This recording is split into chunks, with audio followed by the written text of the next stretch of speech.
आप देख रहे हैं देश का विशाल नेटवर्क इंडिया टीवी लाइव, सच्चाई की सही आवाज। વસ્ત્રાલ પાટીદાર સમાજ દ્વારા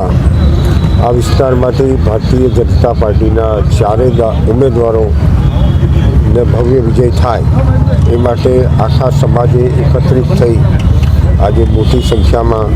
ભાજપ તરફથી મતદાન કરવા માટે આહ્વાન કર્યું અને તેમાં પણ 26મી તારીખે યોજાનાર ચૂંટણીમાં એક પણ મતદાન કર્યા વગરનો ન રહી જાય એના માટે સમાજ દ્વારા અપીલ કરી અને ભાજપને વિજયી બનાવવા માટેની હાકલ કરી। આપ ઉમરેઠના નિરીક્ષક છો, આવતીકાલે ઉમરેઠનું મતદાન છે, કેવી રીતે જોઈ રહ્યા છો, શું માનો છો? સમગ્ર ગુજરાતની અંદર ભારતીય જનતા પાર્ટીનું શાસન છેલ્લા કેટલાય વર્ષોથી ગુજરાતનો વિકાસ કરી રહ્યા છે। નરેન્દ્રભાઈ મોદી આપણા દેશના વડાપ્રધાનશ્રીએ આ ગુજરાતને દેશનું પ્રથમ નંબરનું રાજ્ય બનાવવા માટે અનેકવિધ પ્રયાસો કર્યા છે અને એમાં જ્યારે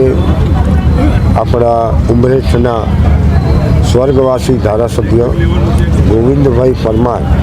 એનું અકાળે નિધન થવાના કારણે ત્યાંની પ્રજાએ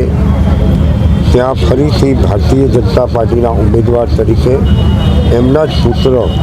ભાઈ શ્રી હર્ષદભાઈ ગોવિંદભાઈ પરમારને વિજય બનાવી અને રાજ્યના માનનીય મુખ્યમંત્રી શ્રી ભૂપેન્દ્રભાઈ પટેલ અને દેશના વડાપ્રધાન નરેન્દ્રભાઈ મોદીની આ ડબલ એન્જિનની સરકારમાં ઉમરેઠ અને ચરોતરના વિકાસમાં યોગદાન આપે એના માટે કટિબદ્ધ છે અને ઉમરેઠમાં ભારતીય જનતા પાર્ટીને અગાઉ ક્યારેય ન મળ્યા હોય તેના કરતાં વધારે લીડથી ભાજપનો વિજય થવાનો। देश और प्रदेश की खबरों के लिए अभी सब्सक्राइब कीजिए इंडिया टीवी लाइव, साथ ही बेल आइकन को दबाना बिल्कुल ना भूलें, जिससे सबसे पहले खबर आप तक पहुंच सके।